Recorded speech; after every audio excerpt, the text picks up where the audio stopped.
A bizarre incident near an Omaha cemetery today. Omaha police tell us a man was mowing outside the Springwell Cemetery at 63rd and Hartman when his lawnmower hit what appeared to be a soup can wrapped in duct tape.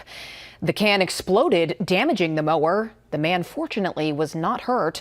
A bomb squad was called into the scene to further investigate.